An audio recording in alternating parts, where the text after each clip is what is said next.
Welcome to The Prize Inside.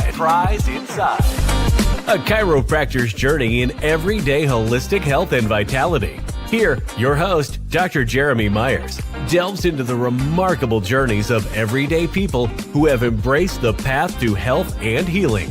Through his practice, Dr. Jeromy encounters inspiring stories of profound transformation and the power of true healing within each of us. Stay tuned as we discuss various holistic topics and unlock the healing potential that lies within us all.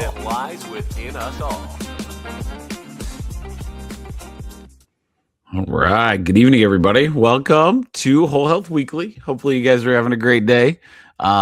We had a kind of a crazy day.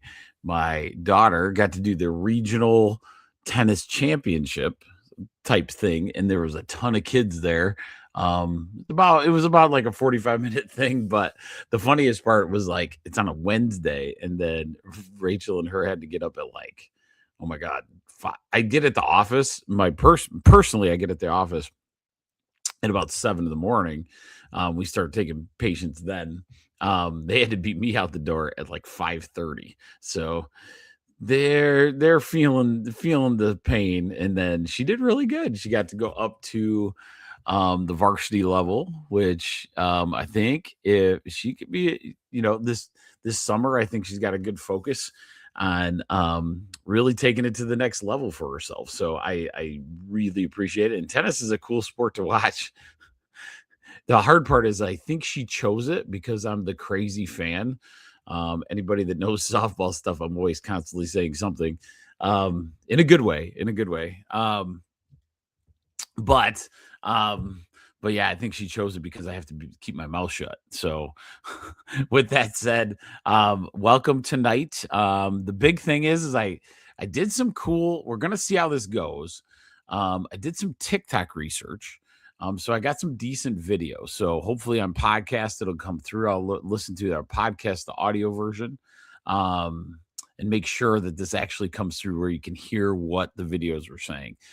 So I'm hoping that kind of pans out and works well. So we're going to try that tonight because I think that would be fun. I kind of got, with the trends of the week, it was just kind of the same stuff. So I was like, all right, I'll get on this TikTok thing that everybody talks about. And we'll go in there. A couple articles that are super interesting that I found that there was some evidence of a certain medication that actually isn't as bad for us as maybe we thought. And there's a reason in the holistic aspect. So before we get started, I'd like to make sure that y'all are liking, subscribing, do a thumbs up. Any of those things gets the ratings going up there pretty good. Go subscribe to, if you have the Rumble app, which I highly recommend, you go on there and you find the Prize Inside, a chiropractor's journey. And then you subscribe to it because then you can have all the videos and you don't miss a thing. Then there is YouTube, the Prize Inside, a chiropractor's journey. I think it's at the Prize Inside You. So on YouTube, that's a growing channel. It's getting there. I don't have very many people, but I love it. My engagement is so good. Like it's wild. Like on Rumble, we have 80 people. So I'm up to 80. If I get up to 100, you get it like unlocks things in Rumble or something, but it's not really my thing. As far as for me, it's about the percentage of people that actually get good info from what we're talking about. And so I'm seeing that when people get on there, they actually watch the whole thing. And so that's big for me. That's why I'm doing this, not for, be the next 1 million subscriber guy. That'd be cool. but I don't know if I want to do all that. So hopefully it'll just grow itself like it is. But remember that the Prize Inside a Chiropractic Journey on Rumble and YouTube. And then the other one that's near and dear to my heart is Tribe1, TRIB1.substack.com. And I'll put the banners up here. Just to get on the newsletter. So the newsletter, if you miss something and you wanted to go back, especially when we're talking herbals and remedies and recipes and all those kind of things, that's where I'll be putting them. And then you can go back, and I always send an email every Tuesday on what we go over so that you can kind of walk through and go, hey, what did he say here? And then you have like a paper copy, because I always loved that aspect of things. So as we go, so the beginning of this show, we're going to go through the trends, and then we're going into the cool holistic articles that I found. So with that said, let us start with, okay, so bear with me on this, with the TikTok stuff. Okay, so I found some good ones, so we're going to do that. All right. Okay, so I want to do, hang on, let me pull this up first. Oh, be nice. Oh, do it. Oh, come on. It's hyperlinked. Okay, hang on. Sorry, guys. Really? You're going to make me do that? Okay. So, all right, let me see if I can do this. Okay. Stop. Okay. Okay. So we're going to start with a little comedic performance. This show has always made me laugh pretty hardcore. Right here. All right. This is a little comedic performance from Reno 911 to get us started. All right, here we go. What? Okay. Sorry, guys. Maybe. Okay. There we go. Oh, what is happening? Okay. I think. Okay. What? Okay, stop doing that. Okay, sorry. I thought that was like a security thing. Okay, here we go. Holy shit. It's quite a selection. White wakes me up, blue calms me down, orange keeps the demons from dancing all around. This blue one is so I don't get bloating and gas and then I don't shit my pants. How do I get me some of that? You just call the lady and say, I'm thinking about harming myself and others. You have to say and, not or. Oh, you said and others. Yeah. That's it. It's the and others. In other news, everybody knows Pizza Midget? Oh, yeah. Yes. I got them little midget pizzas. Yeah. So apparently this Q, or QAnon, whatever that is, has been saying defamatory things about them on their message boards and such. Pedophile ring in the basement. That's what they said. Yeah. But to my knowledge, there is not a pedophile ring in the basement. No. Do they have a basement? They don't even have a basement. No, they don't even Right. have a pinball machine. So that explains this document. So what's happening is Pizza Midget is suing Q for libel. And we need Like to- QAnon Q? Yes, the actual Q. We need to put this in the hand and serve Q. How are we supposed to find Q? The whole thing about Q is that nobody knows where Q is. Nobody knows. That's the whole Is thing. Q even a person? Sorry, I thought that was okay. So now we'll get into. I thought the beginning was pretty funny. So I was like, one of the things we're trying to avoid in our lives is a case of giant medicines, right? So that was one of the things. That was kind of the idea.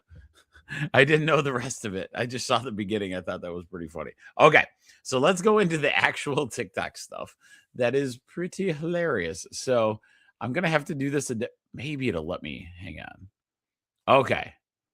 And so here's another funny one. All right. Here we go. Hang on. Dang it. Sorry, guys. The technology I have. All right. Here we go. Man. Wow. That means he's brave and catches bad guys, right? Yeah, but he's scared of mom. Let me rewriting that again. So what does your daddy do? He's a policeman. Wow. That means he's brave and catches bad guys, right? Yeah, but he's scared of mom.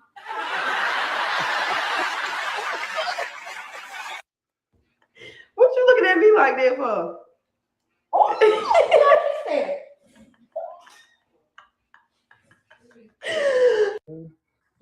Shit, oh my God. Miles, don't move. Oh shit.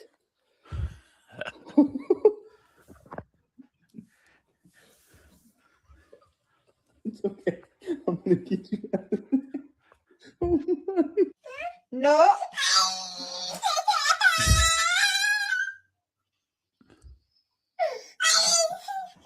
No. Are you gonna be a good boy? Look at mommy. Are you gonna be good? Nope, you can turn back around. Turn. You're not gonna talk to mommy like that. So what does your daddy do? He's a policeman. Wow. Okay, That we're means gonna go he's to the brave next and catches bad guys, right? Yeah, but he's scared of mom. All right, let's do. Okay, so we're gonna stop sharing that. Hopefully, you enjoyed that one. Okay, so now we're gonna go. Let me see. Now we'll actually get into some interesting. Stop it. Okay, this is not as easy as I thought. Sorry, guys. Okay, here we go. So now we're actually going to get into some stuff. I thought the baby one was cool. This one is super interesting. So this one is about polycystic ovary syndrome. We found this one, and I want you to listen to it, and then we're going to discuss it. Okay, so here we go. Million women. For decades, it was called polycystic ovarian syndrome, PCOS, except most women with PCOS don't have cysts. The cysts were never even the point. NAME sent the entire medical system looking in the wrong direction. Wrong specialists, wrong tests, wrong treatments, and 70% of the women who have it, according to the WHO, are undiagnosed. 70% of people are undiagnosed. Today, it was officially renamed. This is huge. In the Lancet, they published that after 14 years and 22,000 people demanding change, it is now called PMOS. That's polyendocrine metabolic ovarian syndrome, which finally says what it actually is. Bravo.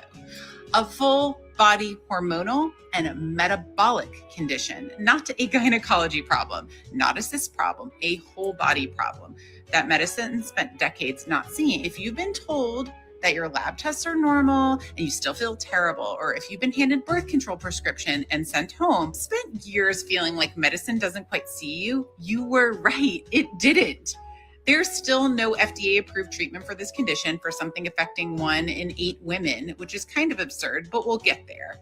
In 2026, the name just changed. The medicine hasn't caught up yet. That's okay, but it starts with knowing what you're actually dealing with. So this is the first step. And finally, we have a name that tells the truth. They just renamed a disease that affects 107. Okay, so let's talk about this. So one of the big things, let's say, so instead of polycystic ovary syndrome, it's called polymetabolic ovarian something. So what they're showing you is that it's a major hormonal problem. Now, the people that I've seen, I've actually, because of the herbalism type stuff, I get, not that we treat it, but it allows us to give some holistic perspective. One of the things that I've seen work massively, and it goes back to this a lot of times, is improving a woman's gut microbiome. So a lot of times, one of these things that causes the hormonal disruption, those kind of situations, is the woman that has now it's called whatever, polymetabolic ovarian syndrome. The biggest thing is that the gut microbiome is off pretty significantly.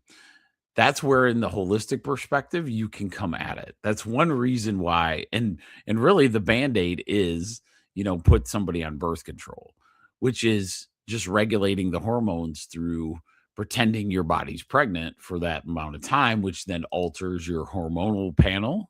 It like, think about, so birth control is very, very tough in the sense of, the aspect of, so birth control works is that it mimics that your body's pregnant every day. With that mimicking, your body believes and is running the hormonal system, right? The plan, the program of that all these hormones should be ready for a pregnancy, right?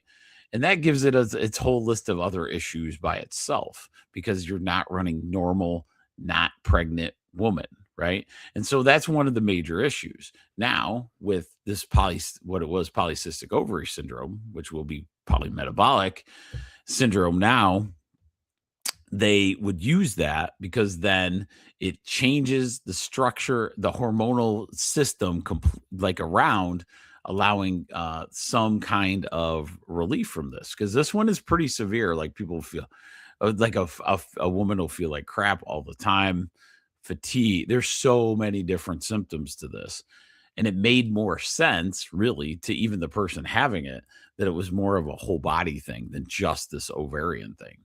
So what I've noticed is the one person that significantly improved her situation was when she made major dietary improvements.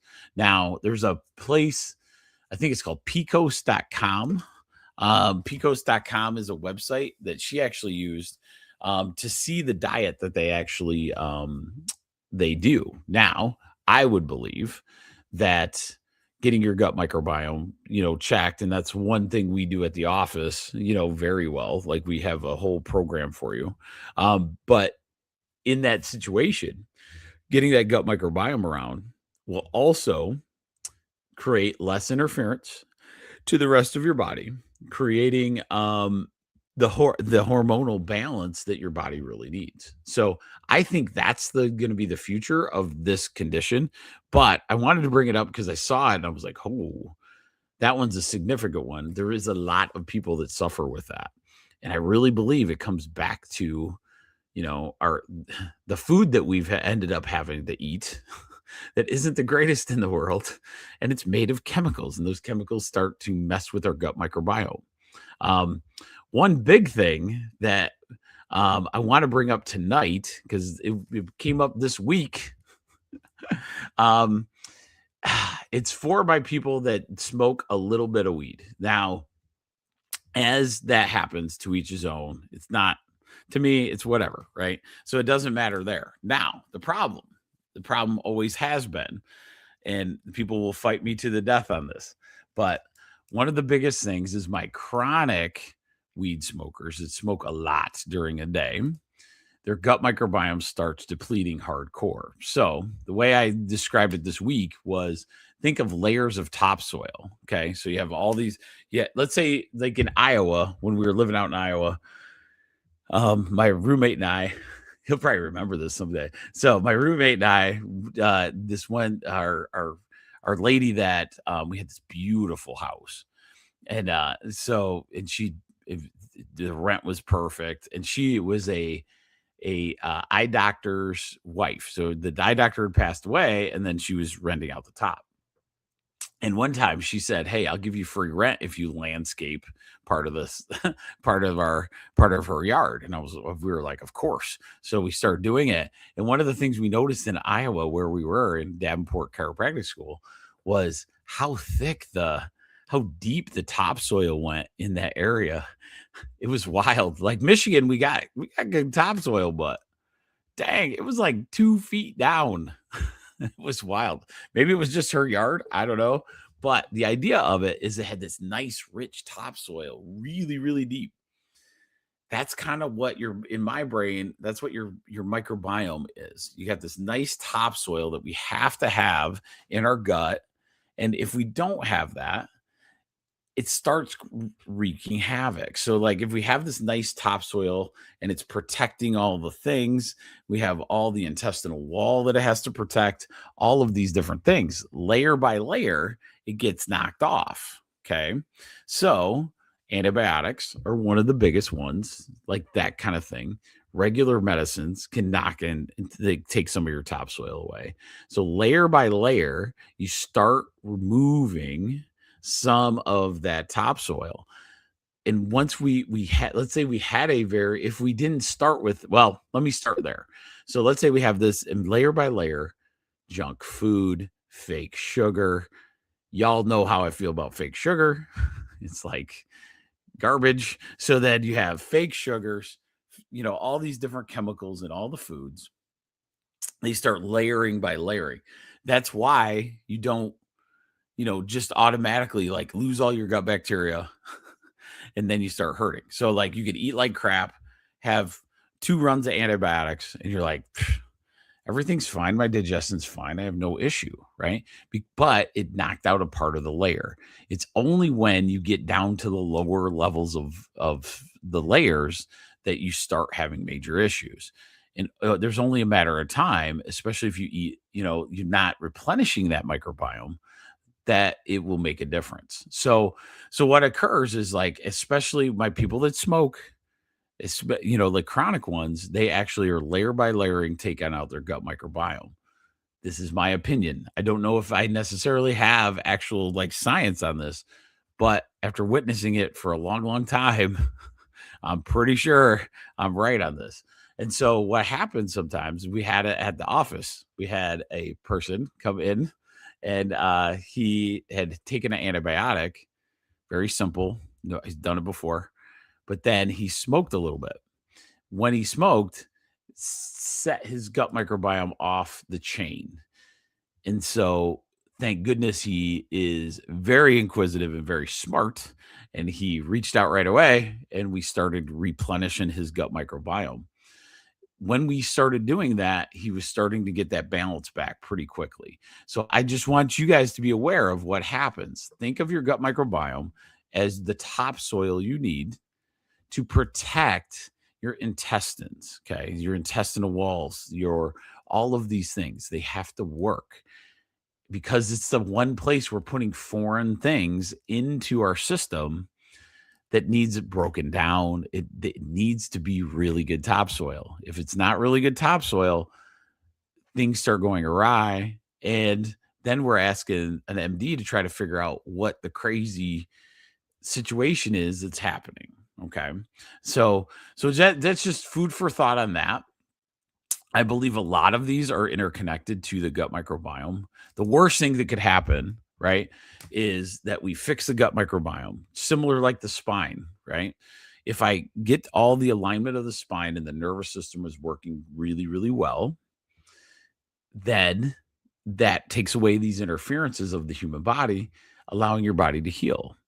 Another place that you can take away the interference, allowing it to happen, is your gut microbiome. Okay. So it's something we should constantly be working on. Fermented foods, I'm going to have a whole day. We're going to do a whole gut day at some point. One of these times I found out I can do webinars on here. So let me know if anybody's ever interested in just doing a straight webinar where we just go after a bunch of information as well. So that's my ultimate goal, is to make sure that you guys understand that one. Okay. So I think I got one more TikTok guy and then we'll get into the good stuff. I apologize. I thought I was really cool doing the TikTok thing. Come on. All right. Hang on. And stop. Dang it. Okay. This one's cool. Okay. So this one you'll like a lot. This is the 7 plants that if you're planting right now, it's the springtime. These are ones that are pretty important. So let's get on it. All right. Here we go. Every single one of my clients' gardens to protect it from pests. Sage puts off a woody smell that protects your garden from cabbage moss, cabbage worms, carrot flies, and flea beetles. Planted next to tomatoes, all of your brassicas, and carrots. Oregano will protect your garden from aphids, cabbage moss, cucumber beetles, and spider mites. You want to plant it next to peppers, cucumbers, and brassicas. Thyme will protect your garden from cabbage moss, cabbage loopers, whiteflies, and tomato hornworms. Plant it underneath your arch trellis where you're planting your tomatoes. Chives will protect your garden from aphids, Japanese beetle, spider mites, and carrot flies. You can plant it next to pretty much everything except for beans and peas. You may have to replant rosemary every single year. It is going to repel cabbage moss, bean beetles, whiteflies, and mosquitoes. Plant it next to brassicas, beans, and carrots. Basil has to be planted every single summer. It will repel aphids, whiteflies, thrips, tomato hornworms, and mosquitoes. Plant it next to tomatoes, peppers, and eggplants. Cilantro will do double duty. It's going to repel aphids, spider mites, and potato beetles, but it also, when it goes to flower, attracts all the good bugs like ladybugs. These are the 7 plants I put in every single one of my clients' gardens. I'm gonna let you run it again. Sage puts off a woody smell that protects your garden from cabbage moss, cabbage worms, carrot flies, and flea beetles. Plant it next to tomatoes, all of your brassicas, and carrots. Oregano will. So you heard that one, sage, right? So I just want to make sure my podcast people are hearing sage is one that we want to do. Oregano's the next one, and it will protect from. Protect your garden from aphids, cabbage moss, cucumber beetles, and spider mites. You want to plant it next to peppers, cucumbers, and brassicas. Thyme will protect your garden. So this one's thyme, and it's going to protect us from cabbage moss, cabbage loopers, whiteflies, and tomato hornworms. Plant it underneath your arch trellis where you're planting your tomatoes. Chives will protect your garden from aphids, Japanese beetle, spider. So this one's chives. And you're going to do, she tells you what the different bugs. And carrot flies. You can plant it next to pretty much everything except for beans and peas. You may have to replant rosemary every single year. It is going to repel cabbage moss, bean beetles. Rosemary is the next one. Beetles, whiteflies, and mosquitoes. Plant it next to brassicas, beans, and carrots. Basil has to be planted every single summer. It will repel. Now we're talking basil. Aphids, whiteflies, thrips, tomato hornworms, and mosquitoes. Plant it next to tomatoes, peppers, and eggplants. Cilantro will do double duty. It's going. This one's cilantro. To repel aphids, spider mites, and potato beetles, but it also, when it goes to flower, attracts all the good bugs like ladybugs. These are the 7 plants I put in every single one of my clients' gardens to protect it from pests. Sage puts. Perfect. Okay. So the reason I bring that one up is because last year, so I'm a big sauerkraut guy, and our cabbages have been they've been struggle busting because they get hit by these cabbage moths or whatever they're called. So we've had a couple good years of cabbage, but not great. So we're hoping this year I can get some really solid cabbage without doing the spray stuff. And so there's like several, and those are herbs that you can use later, right? Sage, thyme, all of it. So within if you were my tribe1.substack.com, I'll put a little newsletter out and you'll remember those so that you have them for your future garden stuff. So that's where I wanted you to go. I thought that one was really good, especially right now. Rach and I are almost there. We redid our garden. So we have like one big row, which is kind of interesting. I want it to be like so accessible. We can just walk right in. There's not a lot of us that, we don't have to plant for a ton, but if this one big row works, very user friendly, as far as that goes. So we're almost there. It's been so cold in Michigan. We've been like slow playing it and having all this other stuff. So just adding that one. And I have one more TikTok. All right. Hopefully you guys are enjoying this part. It's always going to start with a funny though, Brian. I'm like, he made this comment a while ago on our on our different pill bottles. So what we're gonna do is go into our last one. If I can get it to work. Okay. Let me see. Okay. All right. So this is the last one I want to take a look at. And this isn't a dig. So understand there is a time and place for all antibiotics. Okay. So that's a big thing. But understand that we have to do work. Like after that happens, our gut microbiome takes a hit. And so the biggest thing is understanding fermented foods, probiotics, all of these things are super important to have them in your arsenal if this stuff happens. So we're going to talk about that. So here is, this one was a pretty good one, actually, even though it's a little AI for me, but that's how it works. I kind of fly through the AI ones, but more often. Okay. For a urinary tract infection in a woman will increase her risk of major depression by 24% in the next 12 months.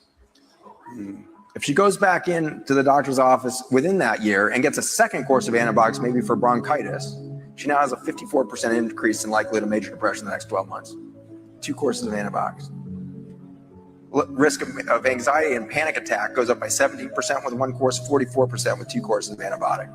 If you destroy the microbiome, your sense of connectivity to the world around you disappears. Loneliness literally results from an antibiotic exposure. Depression is the result of isolation. Loneliness at the cell level, disconnect from the microbiome. 1 course of antibiotics for a urine. Okay. So I wanted to bring that up because it validates the point. Why is really good food so warming to the soul? Why is it so warming to the heart? Why people put in so much love into their food is because the gut microbiome, if when working right, it eases all things. Okay. And one of the things that's happening is because there's such an attack basically on our gut microbiome system, we're not being able to digest this stuff. When that happens, it's an anxiety attack. Think of your body not being able to get the nutrients it wants. What do you think the neurological reaction would be? What does your body do if it doesn't have oxygen? What if you're underwater and you don't have oxygen? What happens? You start getting anxiety, right? What if those type of things happen? And why do we have this chronic anxiety that is a condition? Because our gut microbiome is so messed up, it's not getting something from your body, right? It's not getting the nutrients. So it's having a panic attack. There's this thing called the gut-brain interface. It's a whole system that must work properly to make sure it happens. All of us have seen it. All of us have been what they call hangry, hungry, angry. That is kind of a gut microbiome proof. Is the fascination is when you're hungry, you get more angry. That's one of the easy symptoms to see if your gut microbiome's off. Because when I fix my own gut microbiome, which I try to do every single year, I do the same kind of process that I put on my patients, right? I do that, and you can feel the comfort come back. The weirdest part of getting your gut microbiome back is that you can be hungry, and your brain goes, man, I'm just hungry.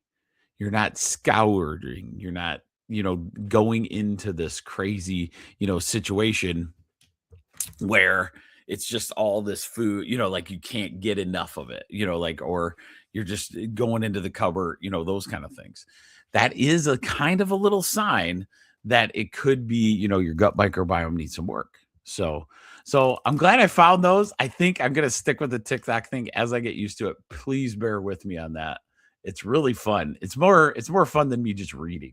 You know what I mean? So let us do this. We are going to go, and now we're going to go into the cool articles of Dr. Mercola. All right. So I found one that we need to talk about right away because it's super fascinating. So, and let me know in the chat, like, if you want to, I can show the article or I can just read it. So it's just one of these. Today, I'll just read it and then we'll see what everybody says. Okay. So this story is the aspirin discovery that could change cancer thinking. Okay. And this one is done. So this is an analysis. So Dr. Joe Mercola did the analysis. If you don't know, Dr. Mercola's website, so you can get Mercola, MERCOLA.com. It's one of my favorite websites to get good articles. breaking news. He is a medical doctor, but he collects a ton of holistic stuff and kind of brings it together. And he's been doing it for so long that he's got a nice archive of stuff. So, and it's a really good location for, things. I love this site because it does that. So there's quite a few out there. He's probably my go-to. So remember Mercola.com. All right. So let's start. Okay. Let me see where it starts.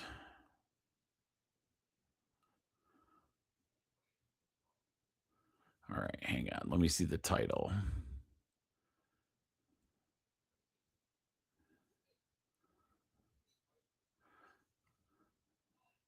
Oh, okay, here we go.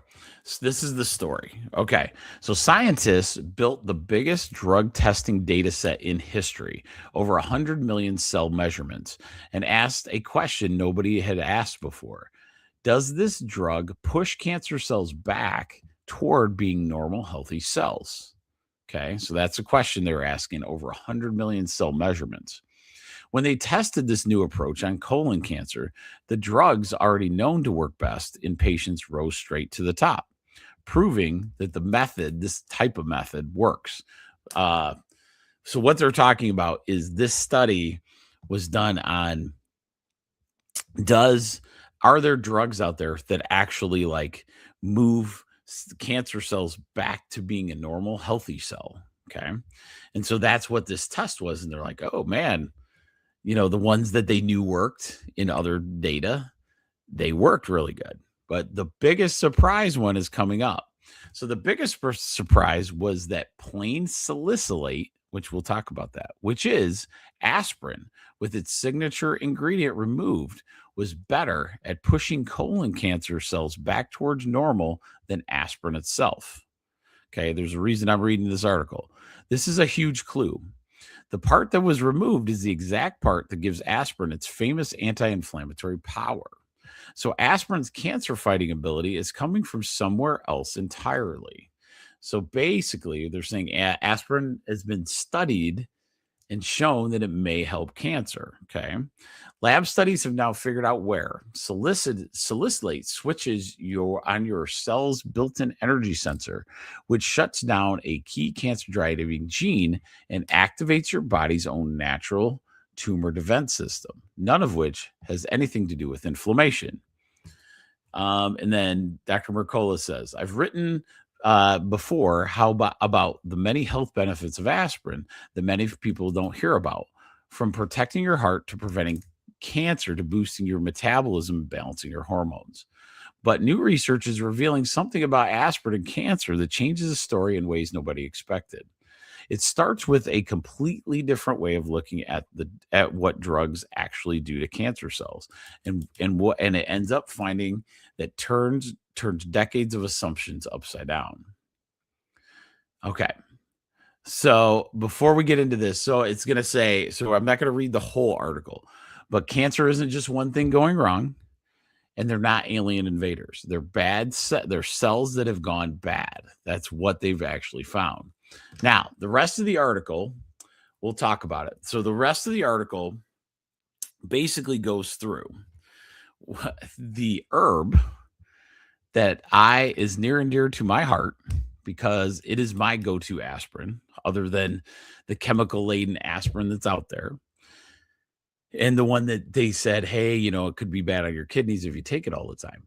White willow bark. So at the end of this article, it goes through and basically says that white willow bark has the same concept. It has the salicylate in it. Okay, so it's the natural form. White willow bark is natural aspirin in the herbal world. Okay. One of the biggest things is, I've told patients all the time, when I always tell this story, because it's a pretty good chiropractic story. Years ago, when Rachel was pregnant with our second one, I think it was, and we were, it was just my office manager, me and Rach, pretty much. I had a sciatic nerve thing go crazy on me, like my leg, the low back, all those things. So, instead, my old days, I would have, possibly, went and just got a bunch of aspirin and, get adjusted when I can, of course. Rachel always took care of me anyway. I'm a big wuss when it comes to getting adjusted, by the way. Just let everybody know that. So so as we go, we're getting adjusted and all those kind of things, but you still have the pain.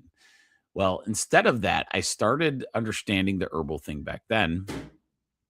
And white willow bark was my go-to. And what I could do, though, is as I was going through that, I kept taking it more and more often.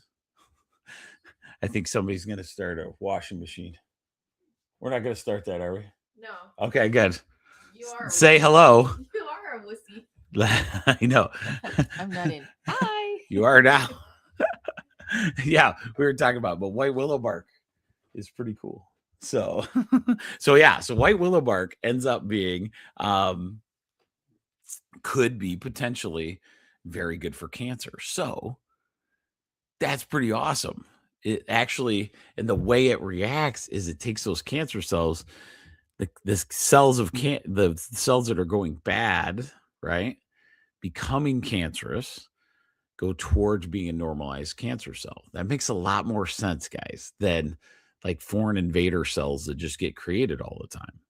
That does happen in cancer. I ain't gonna lie. Like there's genetic modification, all of those kind of things happen. But isn't that cool that there's actual like aspirin could actually, that's what they were talking about. Their aspirin could actually fight the cancer cells. But why? It's moving that cell from like,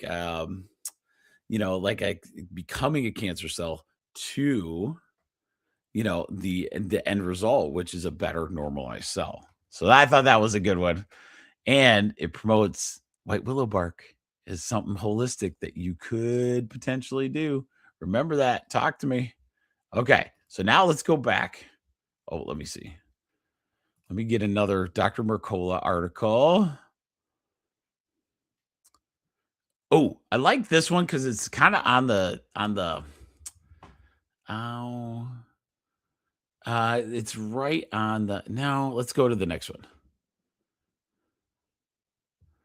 Okay. So let's talk about vaping for a sec, because vaping, it's kind of crazy in the sense that it can cause some major issues, which we probably assumed if you're in the Whole Health Weekly, group of us. So just like cigarettes, vaping likely causes, this is Dr. Mercola again, by the way. So just like cigarettes, vaping likely causes cancer, major study finds.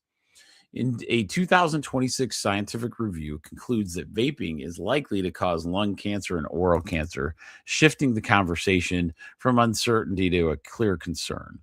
The damage from vaping starts at the cellular level, where DNA injury, oxidative stress, and inflammation build long before symptoms appear. E-cigarette aerosol contains a mix of cancer-linked chemicals, including nitrosamines, toxic gases, and metals released from the device itself.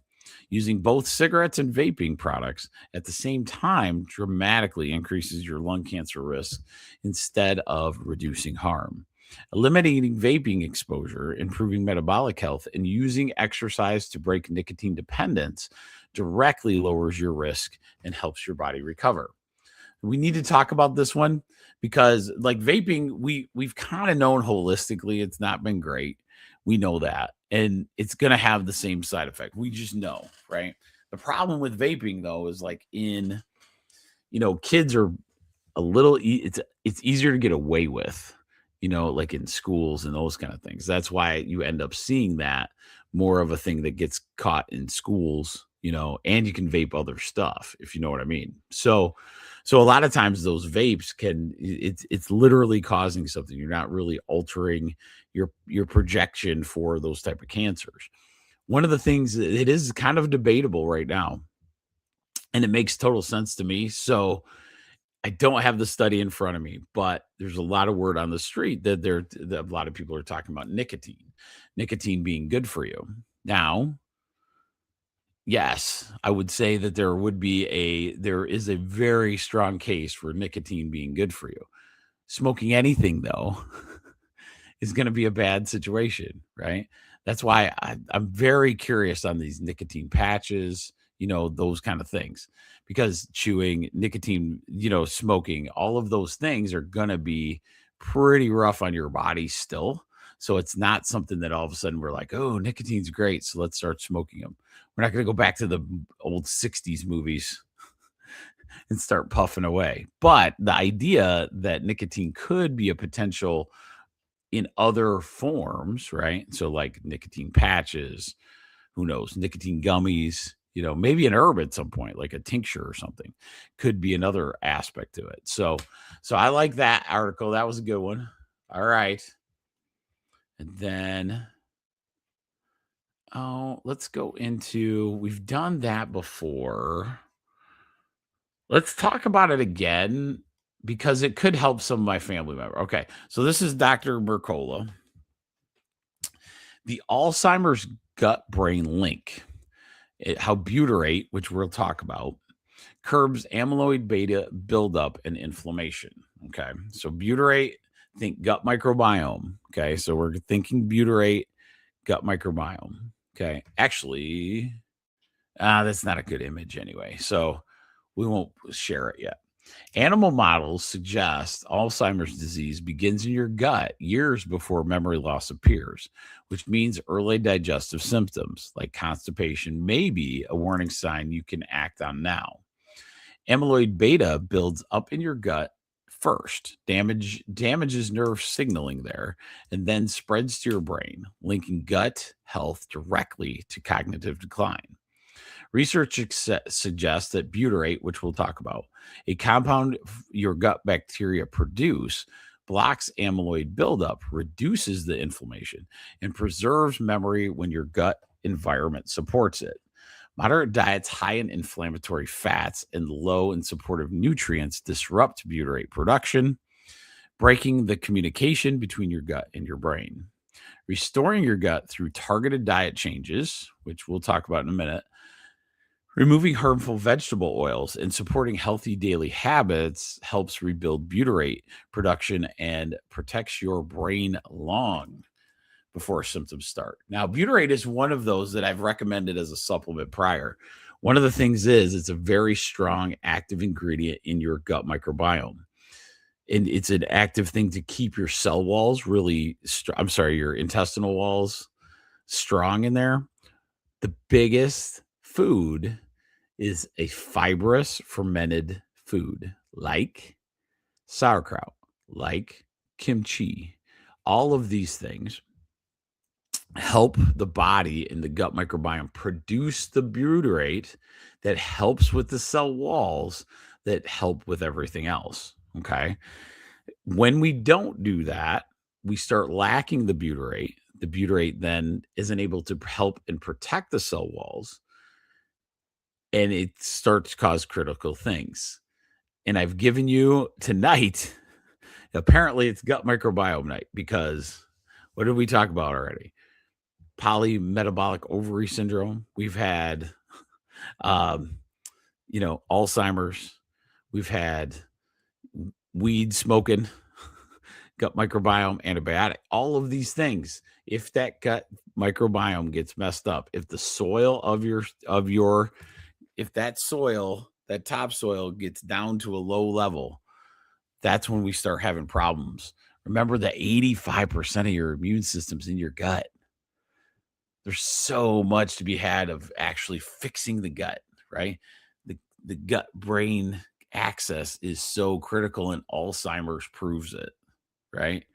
And the hardest part of Alzheimer's is by then, in our society, these poor people, let's say you're getting older and you're in your 70s, the average, I'm going to look that up real quick. What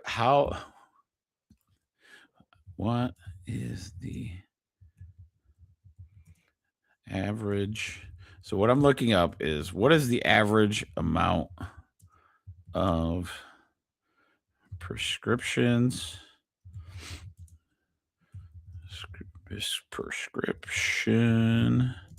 medications people take over 50. So we'll start over 50. Okay. So this is crazy. Okay. So over between 82% of adults aged 50 to 80 take at least one. 82% take at least one prescription. 28% take 5 or more. For those over 65, the average is over 14 prescriptions per year. 14 prescriptions per year. I feel like that could be higher. I think it's actually improving. I feel like it was higher than that, and now it's actually better than that. So if you're over 65, you have 14 medications. Think of all the topsoil that's going away. The medications might work just fine. One of the things that's happening is don't make the prescription the problem at this point. Let's say you need it. That's no problem. But we have to start eating like the topsoil is the most important aspect. Fermented foods, probiotics, all of these things. Really eating really clean. Every single prescription, we should eat cleaner. That's not what happens. That's not reality, right? And so we have to understand that as we go forward. All right, let's see one more. Let me see if I can find one more. Oh, I like this one. This one's pretty cool. Okay, so I'm going to end with a really good one because a lot of people can do this at home. We have so at the office, it's called cold laser therapy. At some point, I'm going to do a whole presentation on it. Increases your mitochondria. It's a very intense one of what I'm about to take. It's not the same though. It's different. It's a different technology, but this one's by Dr. Mercola again. And it's something we all can get, which is and they're pretty accessible right now. Optimizing brain biology through near infrared induced mitochondrial melatonin synthesis. Okay. Near infrared light. Okay. So near infrared light absorbed by mitochondria triggers local melatonin production, creating an antioxidant cascade that offers neuroprotective benefits independent of the sleep-related melatonin system. The brain is especially vulnerable to oxidative damage due to high energy demands, fragile cell membranes, limited cleanup mechanisms, and age-related decline in melatonin levels. 2 coordinated defense systems activate in response to near infrared. So what they mean by it's infrared light, but it's near you. Okay. So it's NIR. So they're called near infrared light. So it's close to you, like almost on your skin. One reduces damaging oxygen byproducts inside the mitochondria, while the other protects cell membranes from toxic fat breakdown products that spread cellular damage. Light exposure follows the Goldilocks principle. Moderate doses may produce benefits, while insufficient or excessive exposure yields no effect, or may even cause harm, especially in sensitive brain tissue. Alzheimer's disease represents a primary application since patients show early mitochondrial dysfunction and reduced melatonin levels in some studies, though human trials remain limited. So let's look at near infrared. What is irradiation? Basically, the infrared light it can be really, really good. Now, we don't want to do it all the time, right? Like normal, like you would think of all things. You don't want to do it on a constant basis, like where we want to get away from it a little bit, those kind of things. But, infrared's pretty healing, and so it's a nice warm light. A lot of people are having some good results with it. Lots of companies out there that do infrared at home.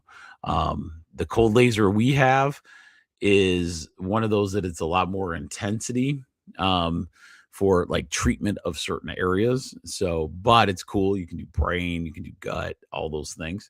So we're constantly learning how to, do the cold laser aspect. But infrared's something you can do at home and for relatively good price. So just don't go for the cheap stuff all the time, right? The one that says, it's only $20. It's probably just a light bulb with like a red thing on it. They just told you it was that way. So just letting you know that. All right. I think, my friends, that is all I'm going to do. I hope you enjoyed better the TikTok aspect of things. That was pretty fun. But I just, as once again, I always want to say thank you. Thank you for watching. I hope that we can get to each night. I hope we get to a little more information that could help you in some way. That's my goal. I'm reaching out to a few different interviews. I hope you guys like those. I have a few in mind.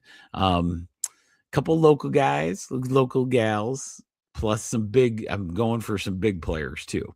So as we go, it's because of you guys, I just get addicted to doing it and I have a blast. So hopefully you guys are having the same. And remember, the prize inside a chiropractic journey on Rumble, the prize inside a chiropractic journey on YouTube, tribe1 trib1.substack.com. So tribe1.substack.com, and you can start getting the newsletter that I'm about to release for this episode. So with that said, you guys have a great night and enjoy the rest of your week. It's supposed to get kind of nice in Michigan, so that'd be a good thing versus having to wear a parka while you're trying to plant a tomato.